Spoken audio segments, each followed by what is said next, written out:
Pronto, aproveitei nosso intervalo para voltar ao meu ambiente. Não é? Vocês perceberam que eu fiz a primeira aula fora desse espaço nosso que a gente sempre esteve. Bom, mas continuando. 1941 também foi um ano especial para os Estados Unidos. Vocês viram que eu não falei em Estados Unidos até agora. A Primeira Guerra Mundial está rolando, a França foi invadida, a Inglaterra está sendo bombardeada. Hitler vai invadir a União Soviética, não é isso? Já invadiu o norte da África em busca de petróleo. E até agora, a Península Balcânica também, sim. E até agora nenhuma derrota. E do outro lado do mundo? Do outro lado do mundo, o Japão está solto. Invadiu, nome, meu Deus do céu, colônias inglesas e colônias francesas.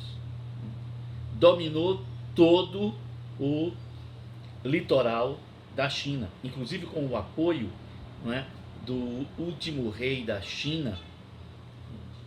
Ele não era mais governante, não governava nada, mas ficou como uma espécie de monarca fantoche, não é, do estado da Manchúria, que já tinha sido ocupado pelos japoneses.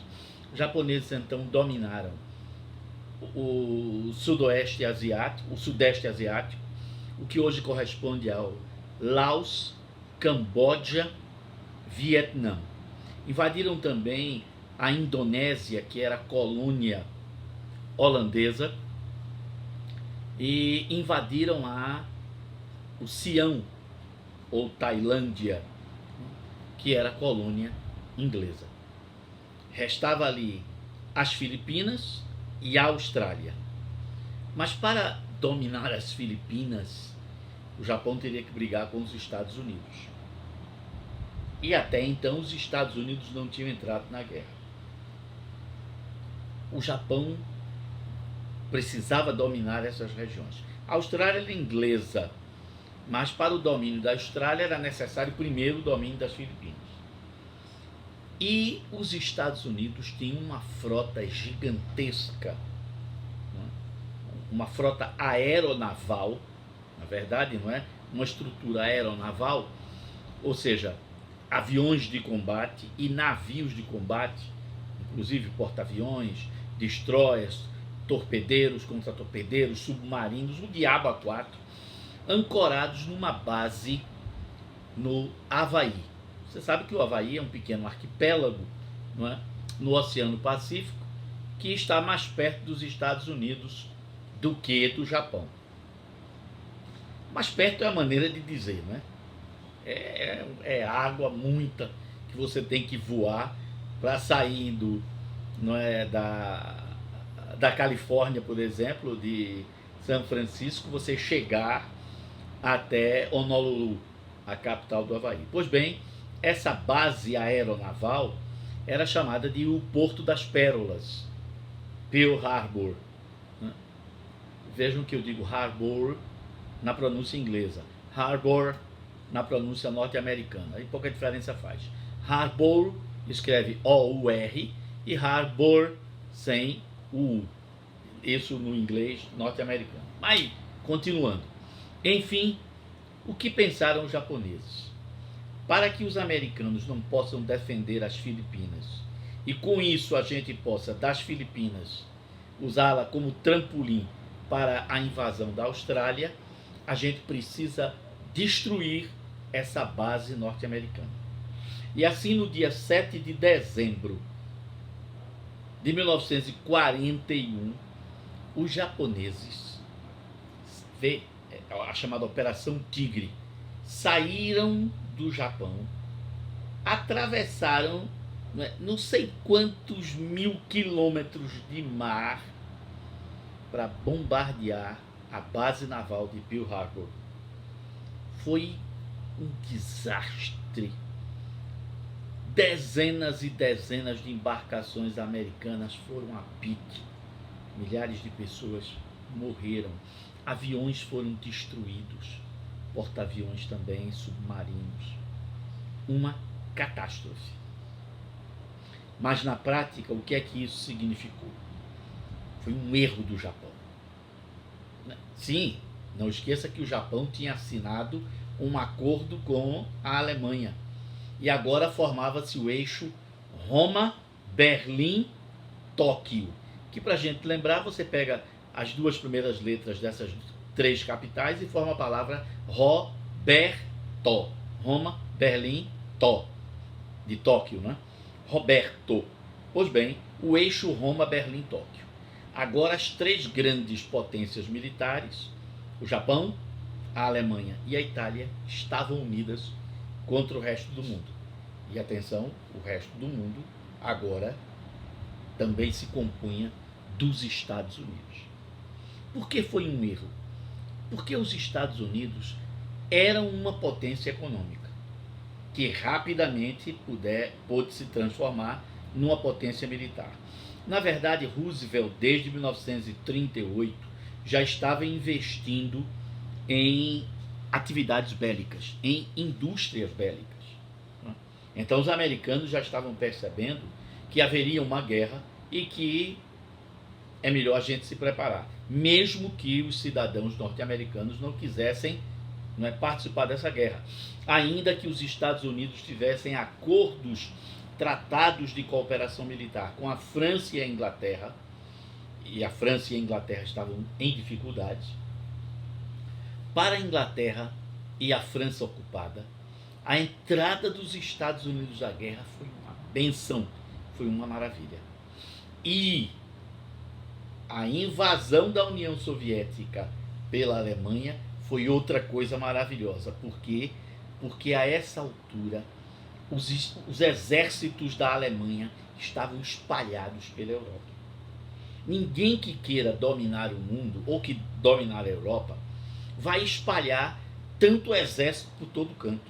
Ou seja, havia um grupo que precisava manter a França sob domínio, um outro grupo que queria invadir a Inglaterra, um grupo lutando contra a Rússia e um outro grupo brigando dentro da Península Balcânica, além do pessoal que estava brigando no norte da África, não é isso? Dos alemães do norte da África. Era uma guerra muito espalhada, e para você ter um fronte, uma frente de guerra tão ampla, você precisa ter uma máquina de guerra fenomenal, você precisa ter petróleo, carvão, gás e ferro em grande quantidade. E o Terceiro Reich não tinha nada disso. Então, a partir de 42, a entrada dos Estados Unidos na guerra, ajudando França ocupada e a Inglaterra brigando contra a aviação alemã, foi uma benção, uma maravilha. E do outro lado, os Estados Unidos brigando contra o Japão, aí praticamente sozinho, né, no lado do Pacífico. Então, a guerra de 39 a 41 é caracterizada pela vitória completa do eixo Roma, Berlim, Tóquio. De 42, final de 41, de 42 até 43 significa uma parada, né? Nem se vai, nem se vem, né? Nem os alemães avançam, nem os aliados conseguem vitórias significativas, né? É um momento de parada. A essa altura, muitos militares alemães começam a aconselhar o Führer, né? A Hitler, Führer, o líder, que o momento de parar era esse. Esse é o momento de a gente negociar um armistício. Vamos, né, sentar nas mesas para conversar. A ideia era boa, inclusive alguns generais alemães, por conta própria, foram procurar o comando de guerra inglês para iniciar essa conversação. A resposta de Churchill, e olha que a Inglaterra não estava com essa bola toda, o primeiro-ministro inglês, Winston Churchill, respondeu que só negociaria com a Alemanha quando Hitler fosse derrotado. Por que Churchill agora tomou-se dessa força? Porque ele tinha ido aos Estados Unidos. Todas essas reuniões terminavam sendo secretas, não é? A gente descobre que aconteceram depois. Porque ele agora sabia que tinha a máquina de guerra norte-americana por trás. Por isso ele sabia que a Inglaterra ia poder resistir e que a Inglaterra seria um ponto importante para a invasão da Europa. Os americanos sabiam que para derrotar Hitler teriam que ajudar a Inglaterra, mas que havia um outro caminho, fora entrar na Europa pela Inglaterra, atravessando o Canal da Mancha e invadindo a França. Era entrando pelo sul da Itália. A essa altura, as tropas alemães no norte da África, está lembrado?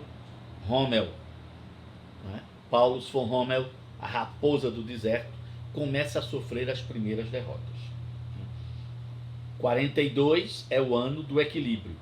43, primeiras derrotas da Alemanha, da Itália e do outro lado, do Japão também. O que é que fez os americanos terem um potencial tão gigantesco para lutar em duas frentes, Europa e Ásia, do outro lado do mundo? Não esqueça que os Estados Unidos, a essa altura, tinham um controle muito grande da matéria-prima estratégica produzida aqui na América Latina. Ainda que você tivesse países que não simpatizavam com os Estados Unidos, mas ao contrário simpatizavam com o eixo, por exemplo, o Uruguai, a Argentina, o Chile, mas essas potências não estavam conseguindo vender seus produtos para a Europa. E o resultado, quem era o grande consumidor dos produtos desses países? Do cobre chileno, da carne, do couro, do trigo, dos produtos da Argentina e do Uruguai. Os Estados Unidos. Quem comprava o café do Brasil? Não era mais a Europa, os Estados Unidos. As nossas exportações passaram a depender dos Estados Unidos. E os americanos então começaram a pressionar esses países importantes da América do Sul, né, o Cone Sul, que somos nós, a pressionar a Venezuela, que tinha petróleo, né, a, se não se envolver diretamente, tá certo, não querem se envolver diretamente, mas não atrapalhem e nem ajudem o eixo, senão serão invadidos. E a gente corta logo o comércio com vocês. Então esses países tiveram que ficar quietos. O Brasil tinha gente, estávamos vivendo a ditadura de Vargas, né? No Brasil havia gente dentro do governo de Vargas que simpatizava com o eixo. Por exemplo, Filinto Miller, né? Um ministro de... além de outros. Mas Filinto era o grande porta-voz disso daí, né? Do antissemitismo e do filo-germanismo, né? O amor à Alemanha. Mas quando navios brasileiros forem afundados por submarinos alemães aqui nas nossas costas, corre uma lenda, não é, que foram submarinos norte-americanos que bombardearam, torpedearam navios brasileiros. Mas o alto comando alemão sempre admitiu que foram submarinos daqui, porque se o Brasil não estava lutando diretamente contra a Alemanha, mas estava vendendo seus produtos e, portanto, ajudando ao inimigo da Alemanha, que era os Estados Unidos, o que tem uma certa lógica. O fato que foi outra burrice, submarinos saírem lá da Europa para bombardear navios brasileiros aqui no Atlântico Sul, é querer botar dentro da guerra mais um país contra si. É o caso do Terceiro Reich. E aí Getúlio Vargas, inteligentemente, vai negociar com os Estados Unidos não só a participação do Brasil na guerra, com uma força aérea e uma força de soldados, a FEB, Força Expedicionária Brasileira, e a FAB, Força Aérea Brasileira, como também ceder áreas estratégicas do Nordeste para a construção de bases aeronavais para os americanos. É claro que Fernando de Noronha e o Rio Grande do Norte eram regiões, né, que os americanos precisavam. Qual era o plano norte-americano para derrotar a Alemanha? Saindo do Brasil, sim, saindo da Inglaterra também, mas vamos falar aqui do Brasil. Saindo do Brasil, nós chegaríamos ao Senegal, Dakar, cidade capital do Senegal. De Dakar, nós chegaríamos a Rabat, capital do Marrocos, que estava livre do domínio nazista e do domínio fascista. E do Marrocos atacar Sicília, Sardenha e Córcega, as ilhas que fazem parte, não é, da Itália fascista, e a partir dessas bases iniciar a invasão da Península Itálica. Isso vai acontecer a partir de 1943. No final do ano de 43, os americanos, ajudados, não é, por tropas inglesas e francesas, e brasileiros também, vão iniciar a invasão do sul da Itália. E Mussolini vai fugir de Roma para Milão e fundar no norte da Itália a República Fascista Italiana. Ou seja, 2/3 da Itália vão ser libertados entre 1943 e 1944. Lá na União Soviética, em 1943, né, no finalzinho do ano, na verdade, né, vocês vão ver aqui a invasão da União Soviética, está se falando aí, né, mas vai se falar, né, a Batalha de Stalingrado, que durou de novembro de 42 até fevereiro de 43. Os alemães chegaram próximos de Moscou. Depois não conseguiram conquistar Moscou. A resistência dos russos foi muito heróica. De todos os países que perderam vidas, soldados e civis, durante a Segunda Guerra Mundial, o país que mais perdeu gente foi a União Soviética. Pouco mais de 20 milhões de russos morreram na Segunda Guerra Mundial lutando contra o nazismo. Quando Hitler percebeu que não conquistava Moscou, resolveu atacar a cidade que hoje a gente chama São Petersburgo, né? Petrogrado, que tinha mudado de nome para ser Stalingrado, em homenagem a Stalin. Pois bem, a população de Stalingrado e da Rússia inteira, né, resistiu durante meses à tentativa do exército nazista avançar sobre o território soviético. Algumas coisas ajudaram, né? As chuvas, né, do final do outono e do início do inverno, que transformaram as estradas russas em lama, dificultando a passagem, né, dos tanques e dos carros de combate do nazismo, da Alemanha nazista, e o inverno rigoroso, que naquele ano, né, aquele mesmo inverno que atrapalhou os planos de Napoleão, naquele ano de 40, o inverno de 42, 43, chegou a registrar temperaturas de menos 40 graus. A gasolina congelava nos tanques de combustível dos aviões, dos caminhões, dos tanques de guerra, nada se mexia. Os russos, né, acostumados com aquele frio há séculos, né, passaram a atacar o exército alemão. E na Batalha de Stalingrado, o exército alemão termina sendo cercado e tem que se render para não ser massacrado. A Batalha de Stalingrado foi a primeira grande derrota nazista. A partir dali, ficou claro que a Rússia havia criado uma batalha, uma barreira, contra o avanço soviético.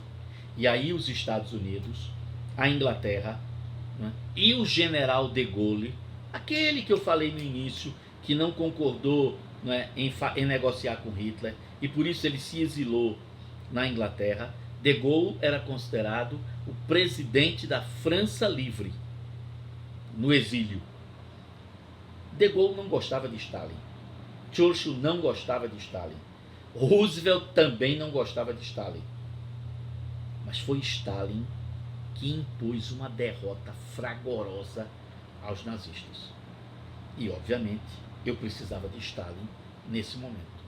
Então, o que fazem os Estados Unidos? Né? Arrumam um jeitinho de vamos conversar com o Stalin. Vamos botar ele dentro do bolo, porque é uma ajuda. A Rússia mostrou que ela impôs uma derrota à Alemanha nazista. Eu não posso perder essa chance, de forma nenhuma. Lá do outro lado do mundo, o Japão começa a sofrer também as suas primeiras derrotas, né? Tanto no continente, na China, lembrando que a China era governada por um ditador chamado Chiang Kai-shek, um general, um militar, e que na China também havia um partido comunista forte, liderado por Lin Piao, Mao Tse-tung, e como é o nome do outro, meu Deus do céu? Lin Piao, Mao Tse-tung e... Bom, já já eu me lembro o nome dele. Eu sei que Chiang Kai-shek sozinho não conseguiria derrotar os japoneses.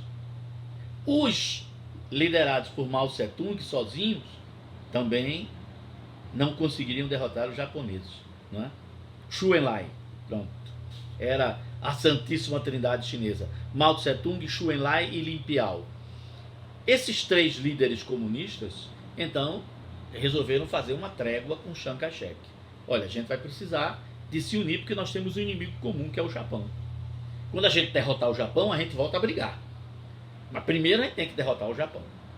E não esqueçam, aí a China vai receber equipamentos militares dos ingleses, dos franceses e principalmente dos norte-americanos.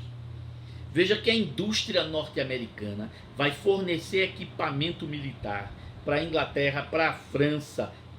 A França aí que eu estou falando são as colônias francesas que obedeciam a De Gaulle e não obedeciam ao Marechal Pétain, daquela França ocupada. Não é isso? E a Inglaterra, que mesmo bombardeada pela Luftwaffe, continuava resistindo. E aí, em 1944, o Japão sendo derrotado lá pela Ásia, não é? Pelo Oceano Pacífico, perdendo territórios e tendo, não é, as suas principais cidades industriais bombardeadas pela aviação norte-americana. Se traça um outro plano. Já começamos pela Itália. Que tal a gente invadir a Europa pelo norte da França, pelo Canal da Mancha? Foi criado então, não é, o plano de desembarque nas praias de uma região da França chamada a Normandia, né?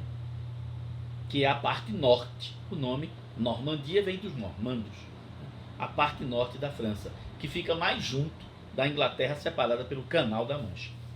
E aí vem a invasão da Normandia. Em 44, eu estou falando o chamado Dia D. O que danado é Dia D? O dia decisivo, o dia da decisão.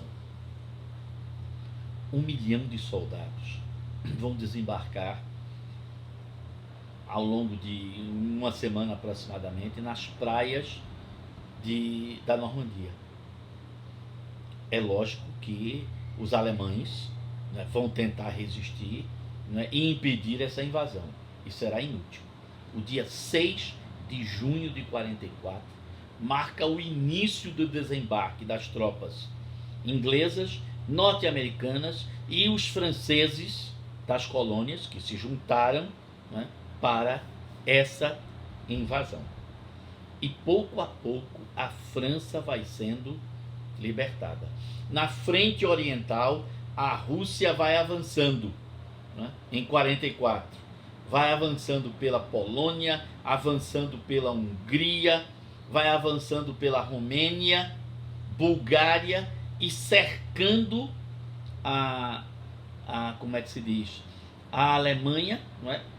Os territórios que a Alemanha dominava, e libertando esses povos, libertando do domínio nazista. Mas à medida que os russos iam penetrando nesses países, né, iam colocando gente de sua confiança no comando dessas regiões libertadas. O que é que a Rússia está preparando? Quando a guerra terminar, esses países que ela tirou do domínio nazista vão entrar para a área, a órbita de influência do Estado soviético. Ao longo desse tempo, né, houve várias reuniões dos grandes líderes, não é? Que lutavam contra o nazifascismo. Então, o presidente Roosevelt dos Estados Unidos, Churchill da Inglaterra, De Gaulle pela França livre, não é? A França no exílio, Chiang Kai-shek representando a China. Então, em vários lugares, esses líderes se reuniram. Ora os 4, e às vezes tinha mais gente também, ou 3, não é? Definindo. Houve uma reunião, a chamada Conferência do Cairo, porque aconteceu no Egito, a Conferência de Teherã, que aconteceu na Pérsia, né? O atual Irã, a Conferência de Yalta, que já aconteceu na Crimeia, em território soviético, né? Roosevelt já estava muito adoentado, já foi, né, numa cadeira de rodas muito combalido, mas esteve presente. E finalmente, já com a Alemanha ocupada, né, a 4ª conferência, chamada a Conferência de Potsdam. 1944, 1945 já é o ano final da guerra, né? Àquela altura, a gente já sabe que Hitler sofreu vários atentados, vários filmes que a gente assistiu já mostraram esses episódios, né? Aos poucos, a Alemanha vai sendo espremida, de um lado, pelo avanço soviético, que chegará, o exército soviético chegará primeiro em Berlim. Em 9 de maio de 45, o exército soviético está levantando a bandeira, não é? Em cima de um monumento que tem em Berlim, é chamada o Portão de Brandemburgo, não é? É um símbolo da República Alemã, e a bandeira soviética, a bandeira da foice e do martelo, a bandeira vermelha, né, vai ser hasteada lá. Os aliados franceses, né, norte-americanos e ingleses chegarão no dia 11, 2 dias depois. Então, toda a Europa Oriental terminou sendo libertada com a ajuda dos soviéticos, como também a Península Balcânica, os partisans, né, que são os iugoslavos, né, lutaram sob o comando de um general, Joseph Broz, apelidado Tito, contou com a ajuda soviética para derrotar os nazistas. Na Itália, né, os aliados começam a avançar a partir de Roma para o norte da Itália, né? Mussolini vai terminar sendo preso, e cercado, e prefere o suicídio, ele e a amante, né, uma menina chamada Clara. Mas o povo de Milão, da cidade de Milão, descobriu, né, o esconderijo deles, e os cadáveres de Clara, de Mussolini e de outros líderes do fascismo foram pendurados na praça principal de Milão, né? Os cadáveres pendurados, e as pessoas apedrejavam, cuspiam, sacudiam fezes, urina. Olha, foi um espetáculo terrível. Essas notícias, né, chegavam à Alemanha. E já em abril, né, Hitler sabia, no início de abril de 45, que ele não venceria mais a guerra. No entanto, ele insistia, dando declarações pelo rádio, não é, de que a Alemanha seria vencedora, que aquilo era um momento de revés, mas que a Alemanha daria a volta por cima e tudo mais. Ninguém acreditava mais nisso, eu acho que nem ele mesmo. quando chegam as notícias de que Mussolini se suicidou e Mussolini, o cadáver foi pendurado dessa forma, Hitler então resolveu com a sua esposa, né? Hitler não teve filhos, Eva Braun, que era secretária dele também, resolveram se suicidar, e ele deixou as instruções para que, depois do suicídio, o corpo dos dois fosse cremado, né? Com muita gasolina, para não sobrar nada, a fim de que, né, não sofresse depredação, humilhação, como o cadáver de Mussolini tinha sofrido. O fato é que, né, ele morre no final de abril, e ao início de maio, o comando do Estado nazista passa para um almirante que eu não me lembro do nome, mas é somente uma semana, 10 dias, e quando a Berlim é ocupada, né, todo mundo tem que assinar a rendição completa. Maio, começo de maio de 45, a Segunda Guerra acabou na Europa. Mas do outro lado, o Japão continuava resistindo. O Japão já tinha perdido as Filipinas, a Nova Zelândia, tinha perdido o Siam ou Tailândia, Vietnã, Laos, Camboja, o litoral da China, a Manchúria, a Coreia. O Japão estava limitado às suas ilhas, ao seu próprio arquipélago. Então, àquela altura também ficava claro que o Japão não venceria a guerra. Aliás, vamos e venhamos, desde o final de 44 estava claro que o Japão não ia vencer mais nada. Mas os japoneses continuavam desesperados. Se cria uma força aérea suicida, os pilotos kamikazes, que enchiam os seus aviões de explosivos e sacudiam os aviões em cima de navios norte-americanos. Claro, faziam um estrago grande, morriam eles, matavam alguns, mas isso não faria a guerra ser vencida, né? Era o desespero, era o fanatismo, né? Morrer pela pátria. Os americanos sabiam que estávamos mais ou menos em julho de 44. Desculpe, julho de 45. Há um ano atrás, os americanos tinham feito uma experiência, uma fissão nuclear com objetivos militares. Ou seja, a construção de uma bomba nuclear, de uma bomba atômica, como era chamada. E aí, essa primeira explosão experimental foi feita no deserto do Novo México. Quem chefiava, né, essa missão era o cientista Oppenheimer. E como sempre, né, todo mundo sabia que se aquilo fosse um sucesso, aquilo inauguraria um novo momento na história da humanidade. Era uma arma cujo potencial era fabuloso, como nunca se havia pensado. Talvez esse conhecimento da fissão nuclear, isso é anterior à Segunda Guerra, né? A gente já tinha visto, né, Fermi com aquela história da experiência da pilha atômica. A gente sabia que a fissão, né, do núcleo atômico era possível e que isso liberaria, todo mundo sabia. Mas a gente sabia teoricamente que isso podia acontecer, mas ninguém sabia como realizar isso na prática. Muitos cientistas alemães, por serem judeus ou por não simpatizarem com o nazismo, fugiram para a França. Da França fugiram para a Inglaterra, e da Inglaterra foram trabalhar nos Estados Unidos. Então o projeto Manhattan, como foi chamado esse projeto, para a construção da primeira bomba nuclear, fez a sua primeira explosão, né, em junho de 44.